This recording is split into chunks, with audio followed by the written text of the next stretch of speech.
Erev Tov Mevorach Birshut Morai Varabotai Bezrat Hashem Yitbarach.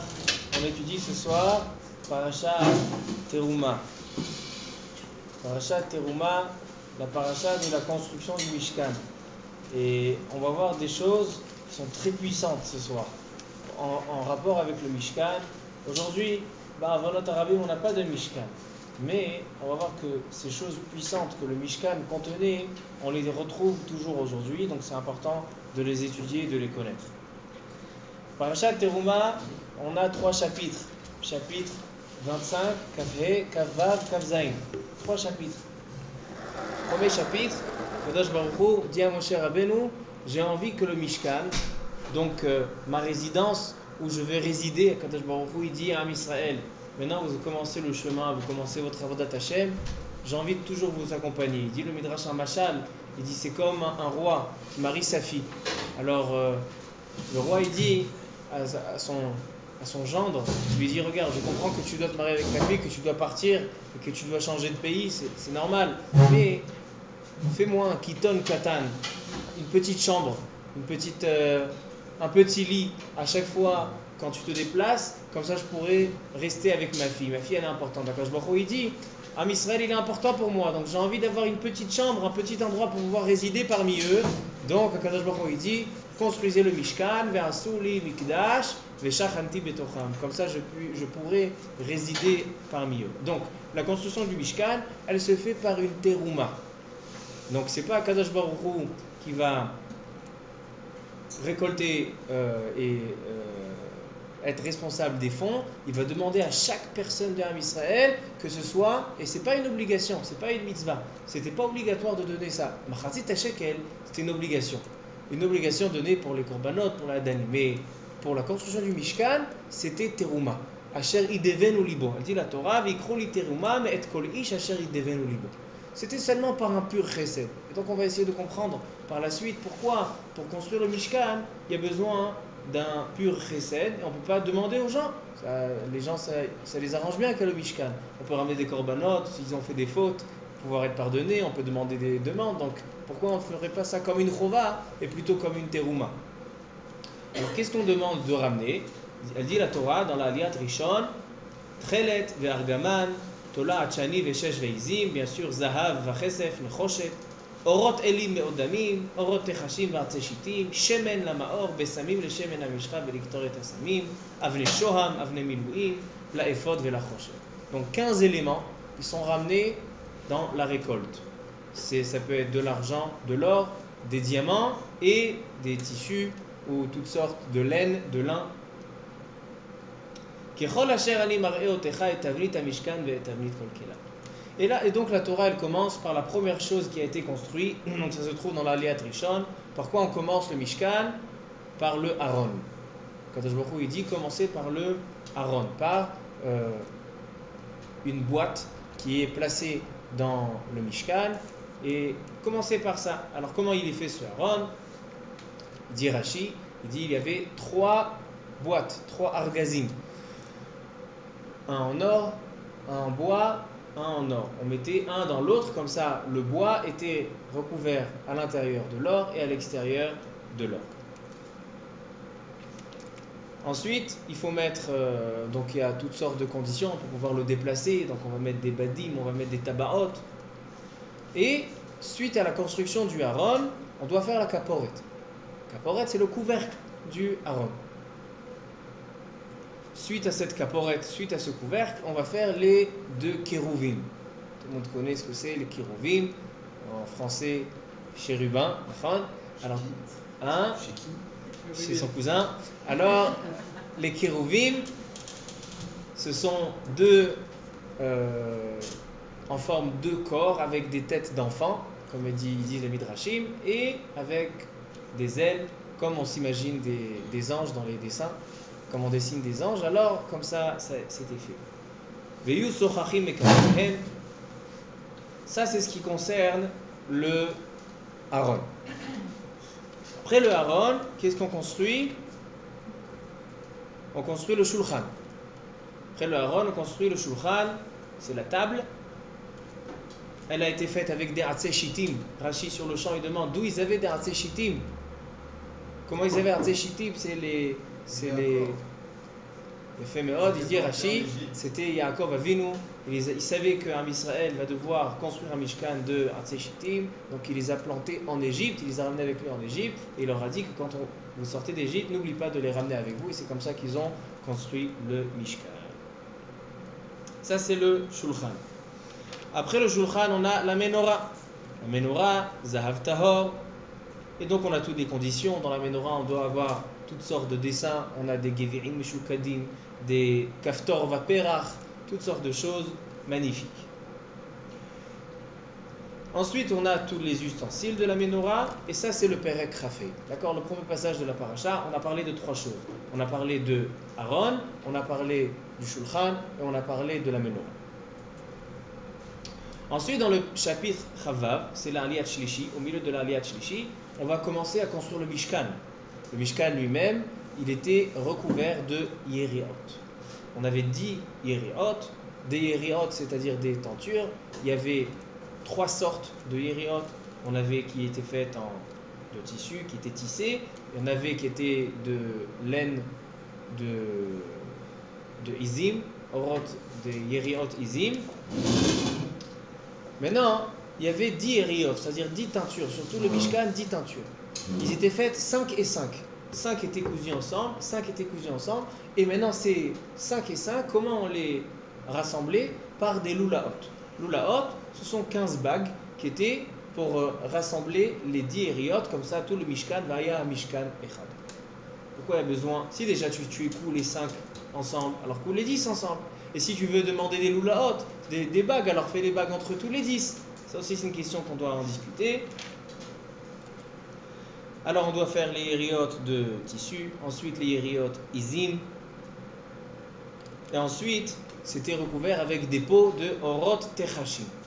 Orot techashim c'était recouvert de peaux des animaux.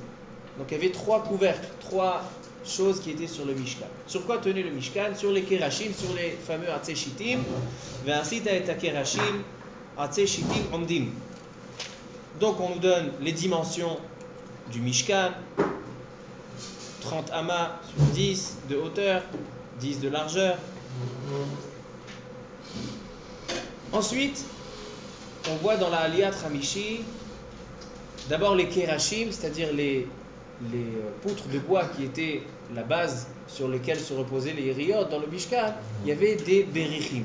Berichim, c'est-à-dire il y avait, comme on fait dans la souka. Dans la souka, on met des planches et on met des tasseaux qui sont dans la largeur pour tenir. Alors il y avait des berichim. Il y avait le bariach en haut, bariach en bas, et il y avait le bariach hatichon. Le bariach hatichon, il transperçait, donc il passait au milieu des krashim, et c'est comme ça qu'il les tenait. C'était bénès, parce que pour pouvoir faire le tour, quand on rentre à un keresh, il faut faire le tour, donc c'était bénès, un es du bariach hatichon. Le bariach hatichon, il est comparé à Yaakov Avinu, et donc on va parler de ça aussi, Bezrat Hashem. Ensuite, dans l'Aliyat Hamishi, on va parler de la parochet. La parochet, elle était faite aussi de tissu, et elle était faite dans le Mishkan. Le Mishkan était 30 amas de longueur. Donc ça fait 30 amas, c'est 15 mètres. 15 mètres de long. Alors maintenant, le Mishkan était divisé en deux. On avait le Kodesh, là-bas où il y avait le Shulchan, là-bas où il y avait la Menorah, et on avait le Kodesh HaKodashim.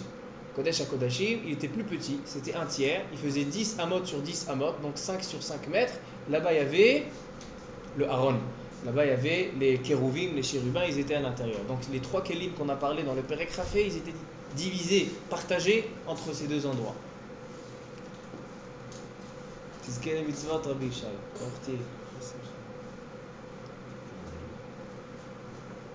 Et avec ça, on termine alors, ce qui faisait la mechitza, ce qui partageait le Kodesh et le Kodesh HaKodashim, c'était cette parole. Ensuite, dans le chapitre 27, le dernier chapitre de notre paracha, on parle du Mizbeach. On détaille les dimensions du Mizbeach et de tous ces kelim, c'est-à-dire les Mizrakot, Mizdagot, les Ya'im, tout ce qu'on avait besoin pour faire le Mizbeach. Le Mizbeach était recouvert d'une réchette, c'est-à-dire comme une grille, Ça aussi, ça a plusieurs raisons. Et avec ça, on termine avec le Khatser, comment on a construit le Khatser, et aussi un Massach.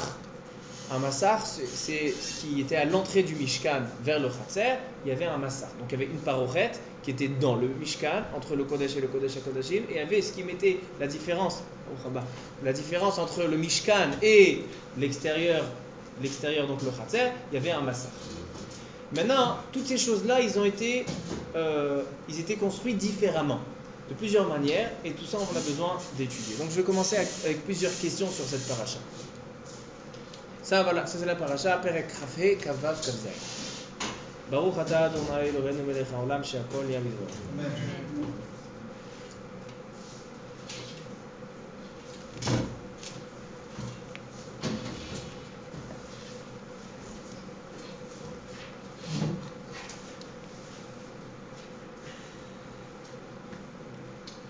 Je voudrais commencer les questions de cette paracha, qui ne sont pas mes questions. Je vais lire dans le Don Yitzhak Abarbanel, Pirouche de Abarbanel, un pirouche très célèbre. Il va nous poser quelques questions qui vont nous déstabiliser, mais ça va nous emmener à réfléchir et approfondir un petit peu plus dans tout ce qui est la construction du Mishkan. Il dit le Abarbanel.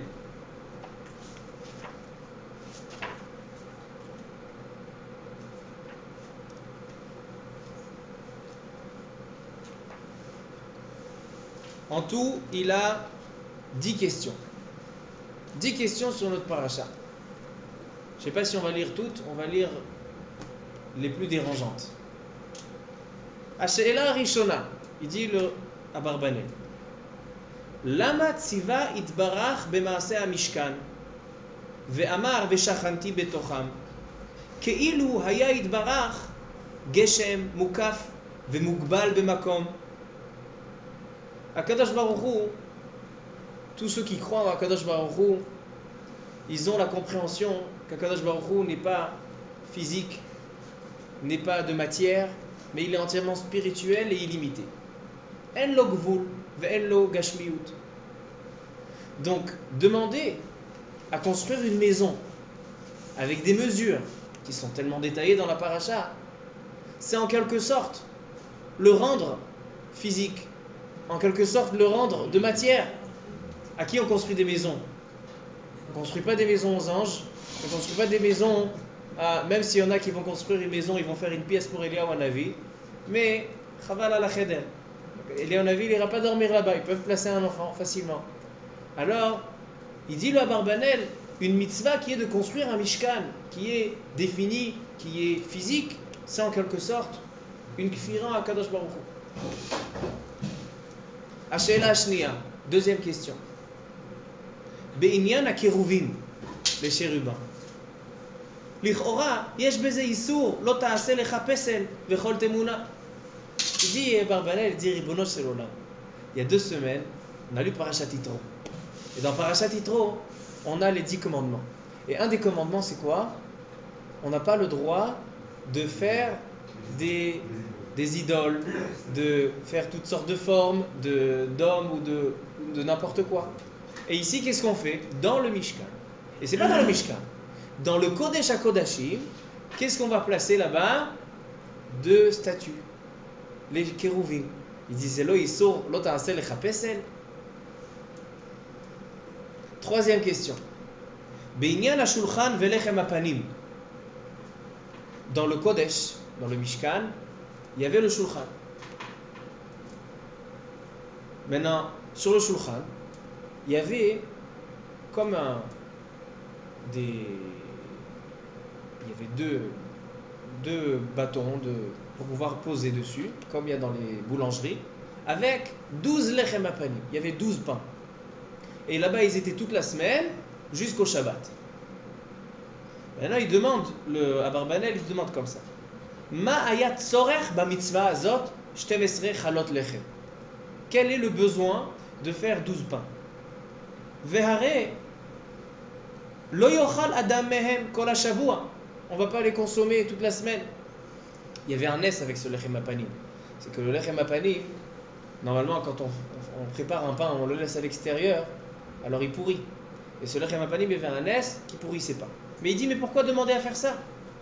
Ad yom ha-shevi'i, haim haya ze tzorech gavoa, והרי הלחם לא היה נאכל שמה, ולא היה השם יתברך צריך אליו, כי הוא הנותן לחם. Kadosh Baruch Hu, c'est lui qui donne le pain. Pourquoi tu as besoin de lui préparer du pain dans son mishkan? C'était pour les Kohanim, la Mishnah des Kohanim, pour le Shabbat, ils sont relayés. Alors, mais qu'est-ce qu'il faisait avec? Ils les mangeaient. Il dit, lo haya ne'echal shama. Ah, c'est marqué le fourrage, les Kohanim les mangeaient. Alors peut-être il demande sur la semaine. Prépare pour le Shabbat. Kanere la she'ela shelo. Parce que le Nes, il est de Shabbat en Shabbat. Il y a un Nes. Mais le tarp de tout ça, c'est que les Kohanim, quand ils s'échangeaient le Shabbat, le Shabbat, ils rentraient dans le Nas et Yotzel, ils rentraient et sortaient. Et ceux qui rentraient, c'était le relayement, c'est là qu'ils se relayaient. Ils se relayaient et les anciens pains étaient mangés.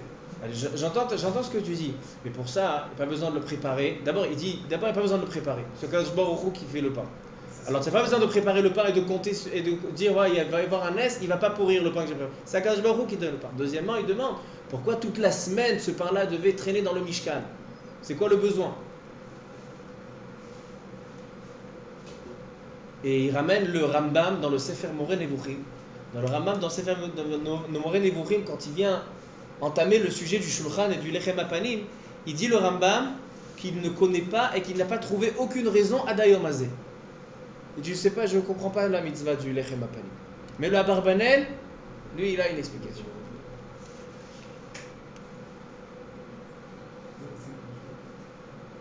Je saute à la 6e question, elle est très intéressante. Comme j'ai dit tout à l'heure, il y avait 2 sortes de tissus, de tapisseries, qui mettaient des limites entre chaque endroit. Ce qui délimitait le Kodesh et le Kodesh HaKodashim, donc dans le Mishkan, c'était ce qu'on appelait la parochet. Ce qui délimitait le Mishkan du Chatzer, c'était ce qu'on appelait le Massach. Alors il dit, pourquoi on ne peut pas faire la même chose, la parochet, de faire 2 parochet ou 2 Massach? Pourquoi on fait parochet et Massach? Et en plus, il dit, le Abarbanel, il dit, c'est pas la même chose. Massach et la parochet, ils étaient préparés différemment. Il dit, il y avait 3 différences entre le parochet et le Massach. Il dit, les deux, ils étaient de Trelet, Argaman, Tola, Chani, Veshesh, Mojza. C'est-à-dire, du tissu, c'était la même chose. Aval, a parochet aya maaseh choshev, et le Massach aya maaseh rokem. Quelqu'un qui veut dessiner, voilà, sur certains pulls, certaines chemises, il y a des animaux ici ou toutes sortes de choses. C'est des marques et toutes sortes de signes. Comment on fait en coup un tigre sur un tissu? On vient sur le tissu existant, on prend un fil et on coud dedans, rokmim, on fait une melacha, on brode dessus un lion ou un tigre, n'importe. Ça s'appelle Maaseh Rokem. C'est-à-dire que sur les tentures, il y avait toutes sortes, il y a une marloquette entre Rashi et le Siftei Chachamim. Au début de la paracha, regardez, c'est très intéressant. Il y a une marloquette entre Rashi et le Siftei Chachamim. Quelle forme on avait dans ces broderies, des yériot? Rashi dit, il y avait les kérouvim. Qu'est-ce qu'il y avait sur c'est quoi la forme? C'était les kérouvim. Siftei Chachamim, il dit non. Il dit, il y avait les 4 choses qui sont sur le Kisei HaKavod, c'est-à-dire l'homme, le taureau, le Nesher, c'est-à-dire l'aigle, et le dernier, je ne me rappelle pas, et le lion, féminin. Arié, Nesher, Adam,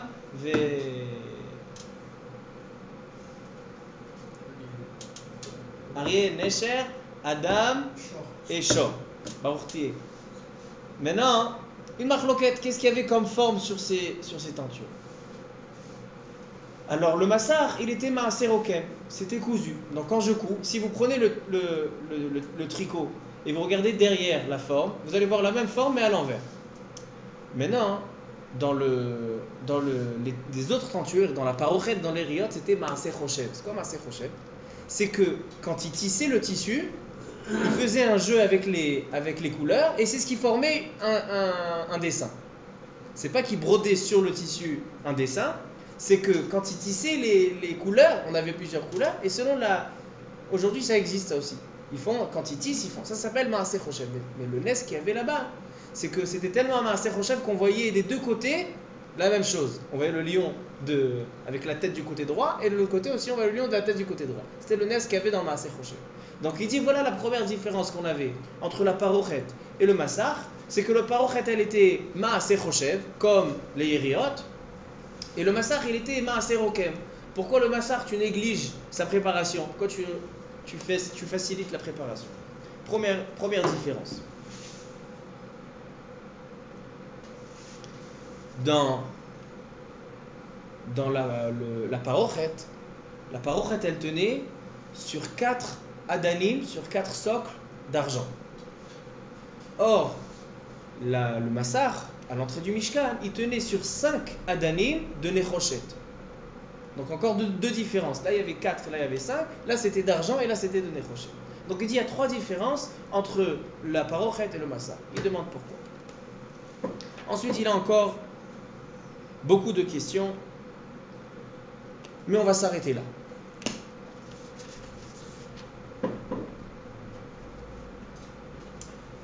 En fait, pour essayer de comprendre un petit peu et d'essayer de répondre à toutes ces questions, on va voir quelque chose aujourd'hui d'extraordinaire, ce que le Mishkan, qu'est-ce qui signifie pour nous, qu'est-ce que signifie la construction du Mishkan pour nous.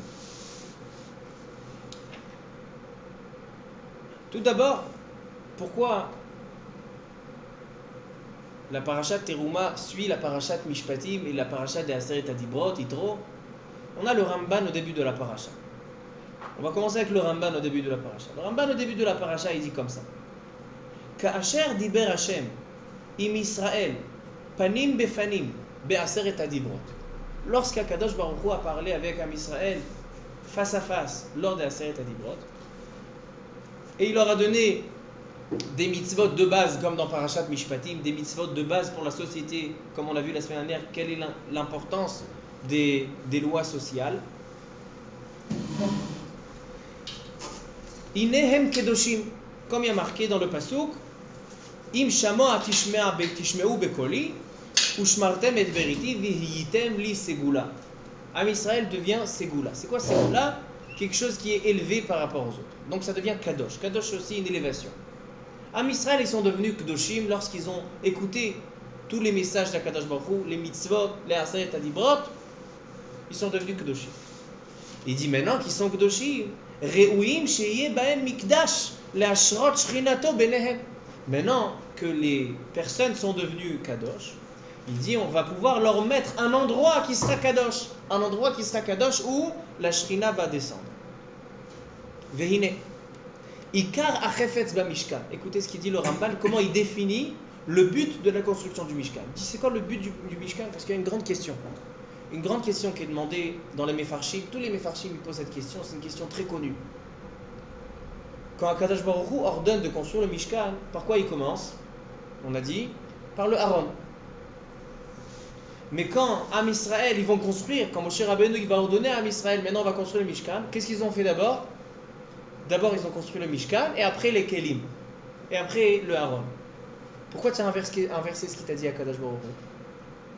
Alors le Ramban aussi il pose cette question. Il dit le Ramban. Il dit Ikar achefetz bamishkan, ce qu'Akadosh Baruch Hu a voulu. Et le but de la construction du Mishkan, hu mekom menuchat ashrina ba'aron. C'est l'endroit où va résider la shrina d'Akadosh Baruch Hu qui est sur le Haron, dans le Kodesh HaKodashim.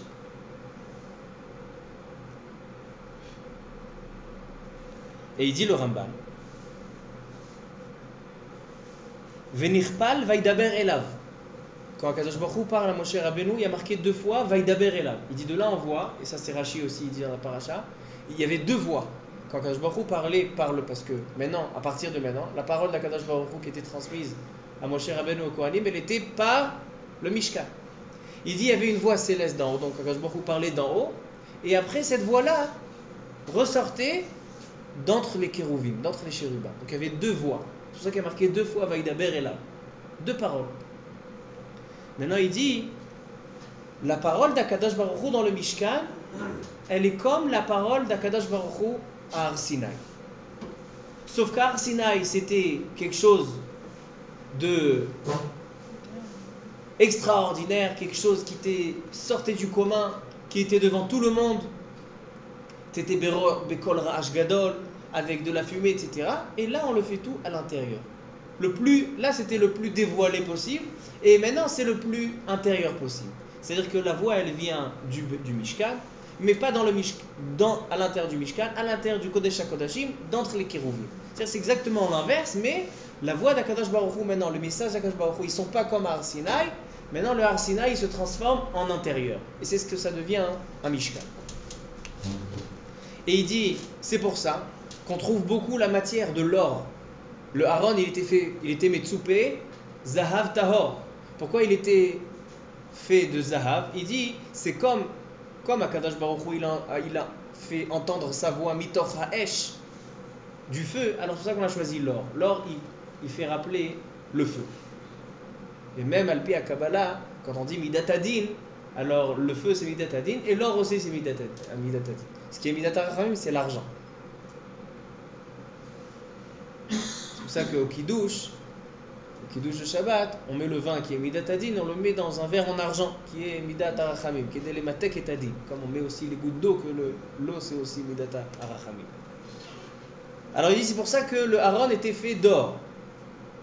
Maintenant il dit Avamistakel il a fait Baktuvim Anemarim Bematan Torah. Quelqu'un qui observe tous les versets de Matan Torah, il dit Yuchal Lahavin et Sod Mishkan ou Bet Hamikdash. Si tu comprends ce qui s'est passé au mont Sinaï, tu vas pouvoir comprendre ce qui se passait dans le Mishkan. C'est-à-dire que le Rambam il trouve un lien direct entre le Kvod Hashem qui était sur le Har Sinaï, que maintenant il prend une place, c'était pas Zmani, c'était pas temporaire, maintenant ça devient fixe, le Mishkan. Ça c'est ce qu'il dit le Rambam. Donc déjà on comprend un petit peu mieux. Mais le but de mon shiur aujourd'hui, ce que je veux ressortir de cette paracha, c'est trois choses. Trois choses qui vont nous changer complètement la compréhension de cette construction du Mishkan. Et quel rapport avec nous?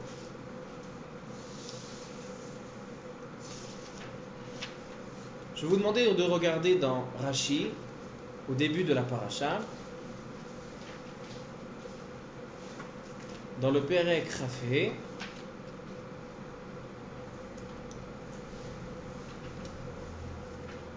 dans le Pasuk Yud Aleph.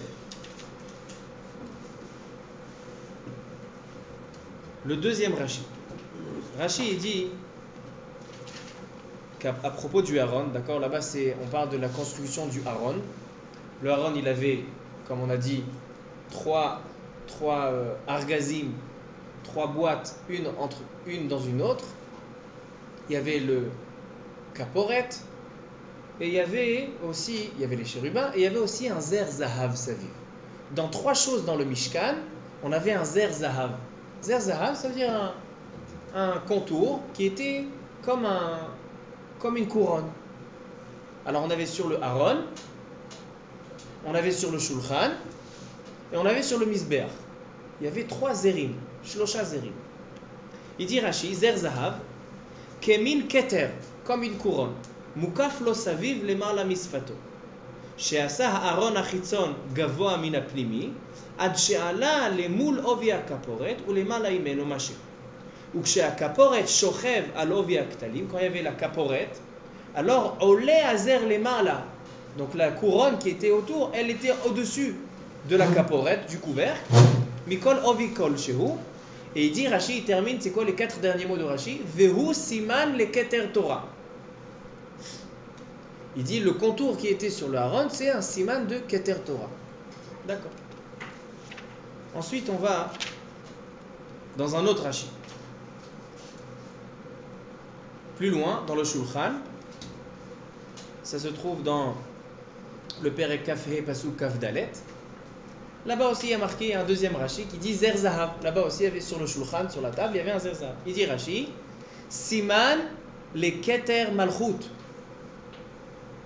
Ça symbolise la couronne de la Malchut. Pourquoi? Chez Shulchan, parce que la table, Shem Osher Vegdula. Sur la table, on a des richesses, on a de la viande, on a les rois qui s'attablent autour d'une table. Kemo Sheomrim Shulchan Melachim. D'accord? Alors on a le Aaron, la couronne, ça veut dire Keter Torah. Ici, c'est Keter Malchut. Et un troisième endroit, Ephéméode, surtout quand on entend ça d'un Kohen.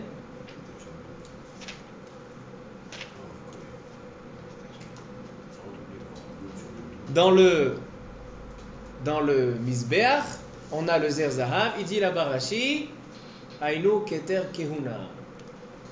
En fait, ça c'est une Mishnah dans Pirkei Avot, dans le 4e chapitre. Il dit Shlosha Ktarim Hem. Ça se trouve dans le 4e chapitre, dans la Mishnah Yud Gimel. Shlosha Ktarim Hem. On a 3 couronnes. Keter Torah, Keter Malchut et Keter Kehuna. Après, il y a marqué Keter Shem Tov Ola Al Gabehem. Mais le Keter Shem Tov, c'est quoi Shem Tov? Le bon nom. Vadaï que c'est d'abord Shem Tov, son joli chapeau. Keter Shem Tov. Mais le Keter Shem Tov, c'est le nom qui vient par rapport au Maasim Tovim. Maintenant, il dit ça, hein? Pourquoi il n'y a pas marqué Arba Aktarim Hem? Parce qu'ils disent tous les Mefarshim, regardez tous les Mefarshim dans Pirkei Avot, ils disent que le Keter Shem Tov il fait partie du Keter Torah. Quelqu'un qui étudie la Torah, après, ça l'amène à faire des Maasim Tovim, alors il a un Shem Tov. Donc ça fait partie du Keter Torah. Maintenant, ils viennent, les Midrashim, et ils disent, c'est quoi la différence entre ces 3 Zerim? Il y avait le Zer, d'accord, ce qui était autour du Aaron, ce qui était autour du Shulchan, ce qui était autour du Mizbeach. Il y a marqué dans le Mizbeach et le Shulchan, là-bas il y a marqué Ve'asita lo zer zahav. Il faut que tu lui fasses une couronne. Mais dans le Aaron, il y a marqué Ve'asita alav.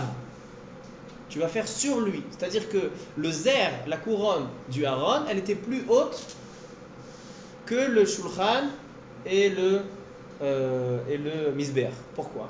Pour dire que le Keter Torah, il va au-dessus du Keter Malchut et du Keter Kehuna.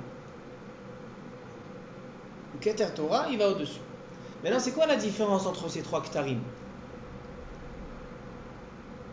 Keter Kehuna, pour avoir la couronne de la Kehuna, c'est quoi la première condition pour avoir la Keter Kehuna?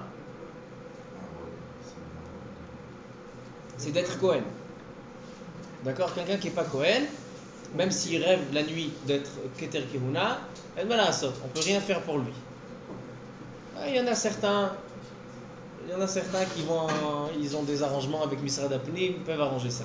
Kol Panim, de manière droite, ne peut pas devenir Kohen par un coup de magie. Keter Malchut, à qui elle a été donnée la Malchut? David Amelech. Si tu n'es pas descendant de David Amelech, alors tu peux être très riche, mais tu resteras riche, mais pas roi. Keter Torah, il est différent. Keter Torah, kol harotze yavo veitol. Chaque personne qui est intéressée d'avoir la couronne de la Torah, il peut. Tu peux être pauvre, tu peux être riche, tu peux être Kohen, tu peux être Israël, tu peux être Lévi, tu peux être ce que tu veux. Keter Torah, kol harotze yavo veitol. Et maintenant, qu'est-ce qu'on voit? Que le Keter Torah, il est plus haut que le Keter Kehuna et le Keter Malchut. C'est pour ça qu'Al Pi Halacha, si on a un Talmid Chacham, Amiti, qui est dans une synagogue, il monte avant le Kohen. Pourquoi? Parce que le Keter Torah, il passe devant le Keter Malchut et le Keter Kehuna. Alors, déjà on voit ici, pourquoi on a commencé par le Aaron dans tous les Kélim? Alors le Ramban il a dit, pourquoi on a commencé par le Aaron? Parce que le Ikar du Mishkan, c'est la résidence de la Shrina qui est sur le Aaron. Mais maintenant on explique un petit peu plus profondément. Pourquoi la Shrina, elle se met sur le Aaron? Parce que qu'est-ce qu'il y a dans le Aaron? Il y a le Sefer Torah, il y a les Luchot.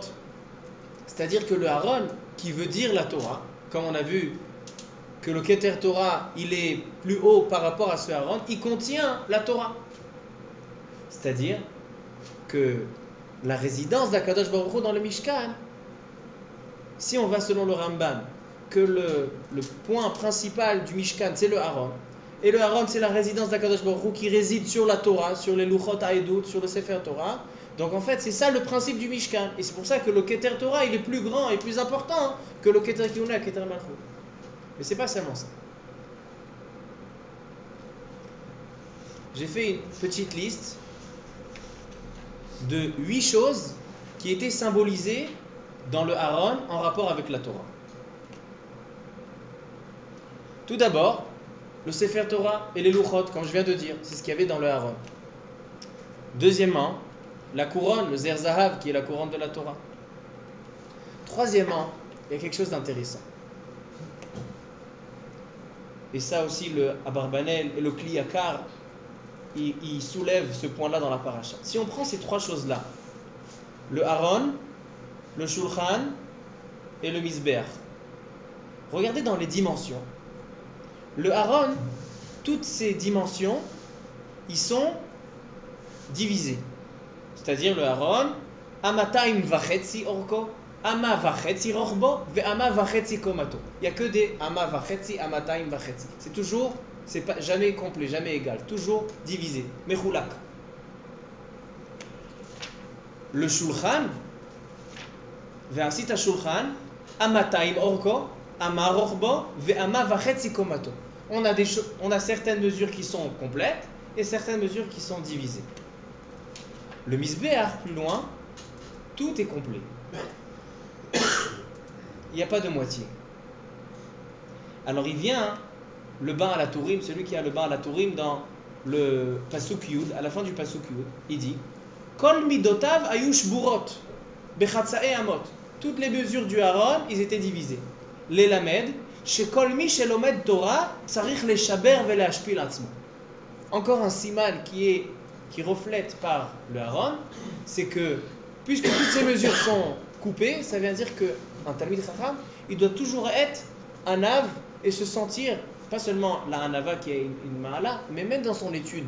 Il y a marqué Ezeu Chacham alomed bikolada. Celui qui pense que sa connaissance est complète et qu'il n'a rien à rajouter, il n'apprendra jamais rien celui-là. Il y a seulement celui qui se dit à quel point j'ai envie de connaître encore, à quel point je ne connais pas tout, c'est la seule personne qui va pouvoir grandir et devenir Talmid Chacham. Plus il avance, c'est pour ça qu'il s'appelle Talmid Chacham. J'ai entendu une fois du Rav Bloch, chez Chevi Arich Yamim, un très beau inyan sur le Talmid Chacham. Il dit, comment on dit Talmid Chacham en français? Apprentissage. D'accord? Pourquoi? Parce qu'il est apprenti, sage. Il est Talmid Chacham. Alors c'est l'apprentissage. Celui qui étudie, alors il est celui qui sent à chaque fois. Il sent qu'est-ce qu'il ne connaît pas. Il peut devenir Talmid Chacham. C'est pour ça que les midot du Aaron, ils étaient Chatsuyot. Qu'est-ce qu'on a encore dans le Aaron? Regardez dans quelque chose de très intéressant. On va avoir 10 fois dans ces parachiotes-là où il y a marqué Ve'asita, Ve'asita, Ve'asita Shulchan, Ve'asita Mizbeach, Ve'asita Krashim, Ve'asita Mishkan, Ve'asita Bgadim. Tu feras, tu feras, tu feras. Or, la première chose qui est le Aaron, qu'est-ce qu'il y a marqué dans le Pasuk Yud? Ve'asu Aaron. C'est-à-dire que les 9 fois où il y a marqué de faire, on parle au singulier. Ve'asita. Mais le Aaron, il est Ve'asu. Il vient le Ramban et il ramène un midrash. Il dit pourquoi là-bas il y a marqué Ve'asu et pas Ve'asita. Il dit pour dire que Kol Israël mishtatfin be'asiyata Aaron. Tout homme Israël, ils doivent participer. Pourquoi? Kedei sheizku le Torah. La Torah, elle est pour tout homme Israël. Alors donc, puisque le Aaron, il vient nous enseigner la Torah, alors ça doit être tout homme Israël. Le Sforno. Le Sforno, et après j'ai vu aussi dans le Orach Chaim HaKadosh, il dit quelque chose d'extraordinaire. Le Aaron, il était en bois, à l'intérieur de l'or et à l'extérieur de l'or. Pourquoi il y a besoin qu'il soit à l'intérieur et à l'extérieur? À l'intérieur, on ne voit pas. Pourquoi dépenser tellement d'argent pour mettre à l'intérieur? Il dit pour te dire que le Talmid Chacham, il doit être Tocho Kevaro. Pour te dire que pas seulement à l'extérieur, il doit être en or. C'est pas seulement l'extérieur qui doit être beau, à l'intérieur aussi, il doit être en or. Et non seulement ça, regardez dans les psukim, l'intérieur, il doit être Zahav Tahor. L'extérieur, il n'est pas besoin d'être Zahav Tahor. Zahav. Pour dire que plus important chez le Talmid Chacham, l'intérieur qui soit Zahav Tahor, plutôt que l'extérieur.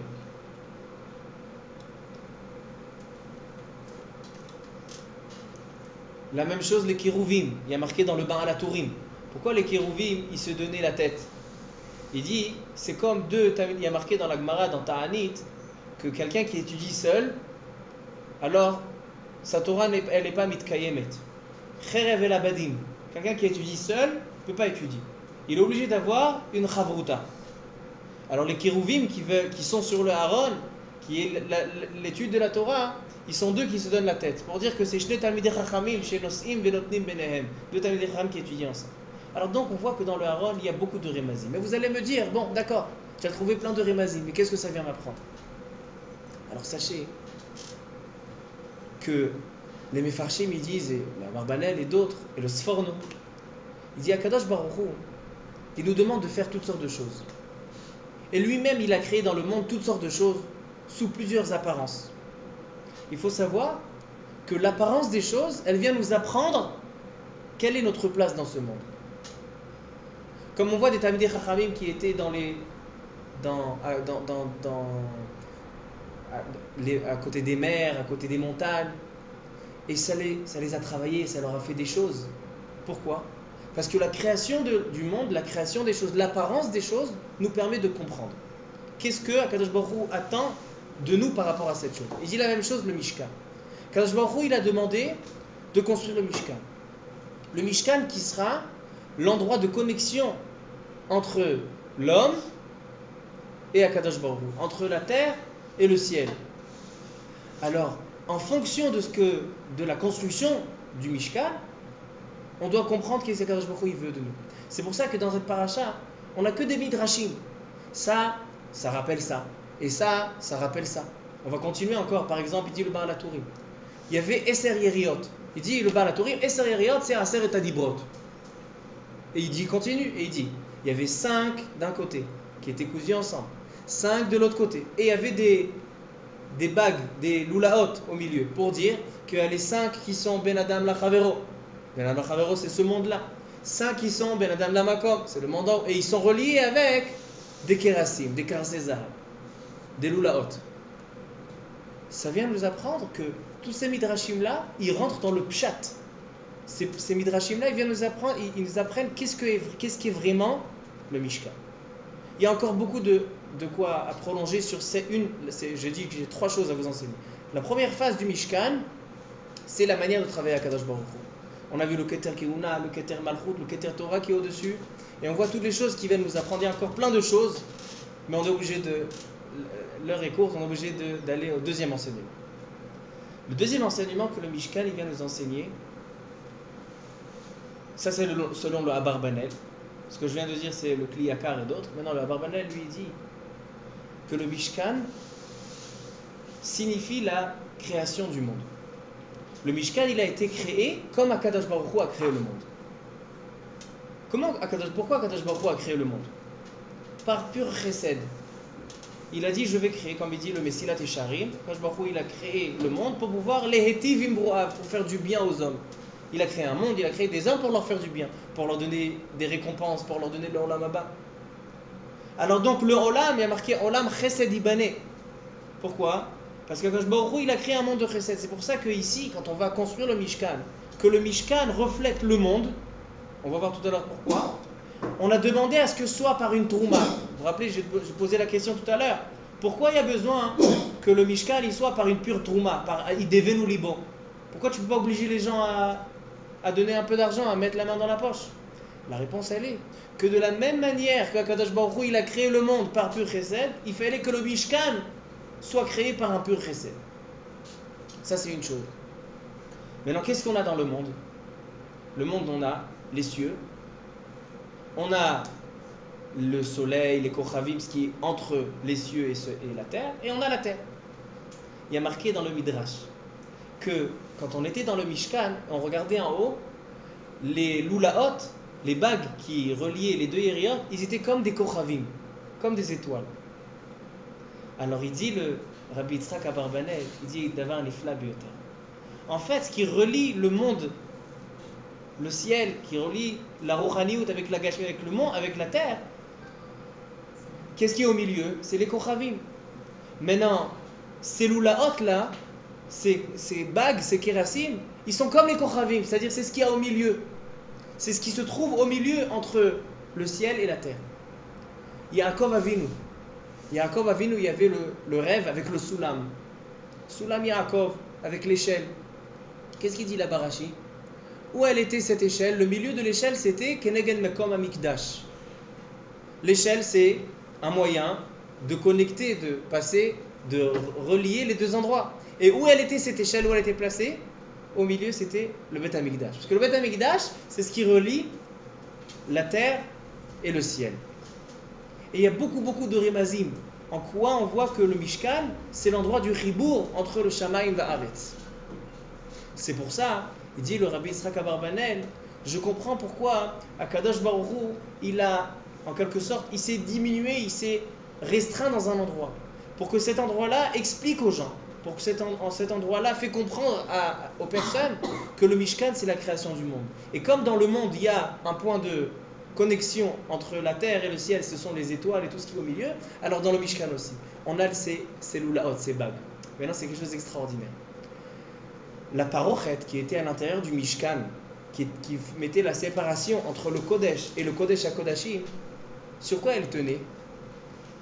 On a dit, il y avait 4 Adanim, mais elle était accrochée sur ces loulaot-là. C'est-à-dire que ce qui met la différence entre le Kodesh, qui est l'endroit où les Kohanim vivaient et travaillaient, et le Kodesh HaKodashim où personne rentrait sauf à Yom Kippour, donc c'est un endroit qui appartient seulement à Kadosh Baruch Hu, c'est-à-dire la terre et le ciel. Sur quoi il était relié? Sur ces bagues. Ces bagues qui sont les Kochavim, qui sont le point de connexion entre le ciel et la terre. On a beaucoup de Inyanim. Alors ça, c'est le deuxième point. Dommage que je suis Mekatser, dommage que le shiur n'est pas plus long. Yashmalet Varim Yafim. Ça, je vous laisse sur Shabbat. Troisième chose qu'on voit dans le Mishkan, c'est le Gaon de Vilna. Et ça rejoint un petit peu la deuxième chose. Il dit le Gaon de Vilna que l'homme, il a été créé comme le monde et comme le Mishkan. Il dit comme dans le monde, il y a la création, il y a le ciel, il y a la terre, il y a dans le Teva, il y a le Esh, il y a le Maïm, il y a le Afar, il y a le Ruach.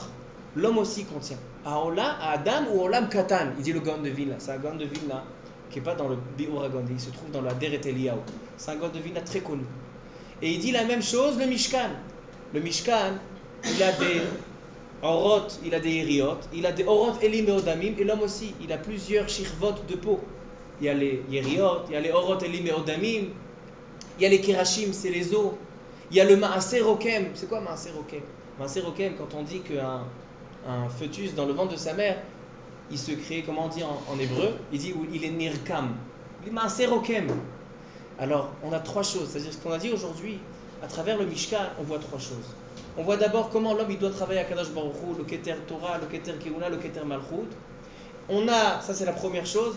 La deuxième chose qu'on voit à travers le Mishkan, c'est le monde. C'est-à-dire qu'Akadosh Baruch Hu, par rapport, il a diminué le monde, il a restreint un endroit pour qu'on comprenne comment le monde fonctionne et quelle est notre place dans ce monde. Et la troisième chose, c'est qu'on retrouve par rapport à l'homme, que l'homme il a été conçu comme le Mishkan et comme le monde.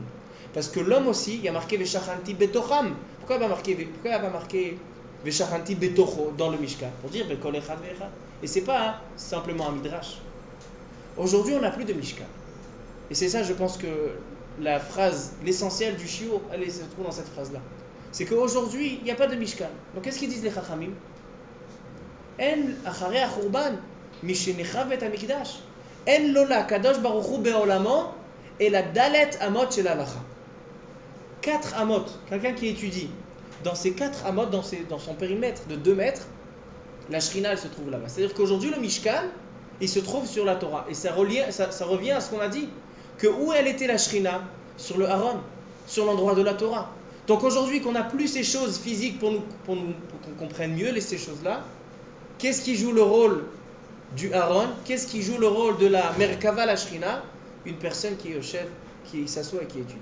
Quelqu'un qui s'assoit et étudie, c'est quelqu'un où il fait résider la Shrina parmi nous. Donc ça, c'est les messages du Mishkan. Et savoir qu'aujourd'hui, le Mishkan, c'est chacun de nous qui étudie. Baruch Adonai Le'olam, Amen, Ve'amen.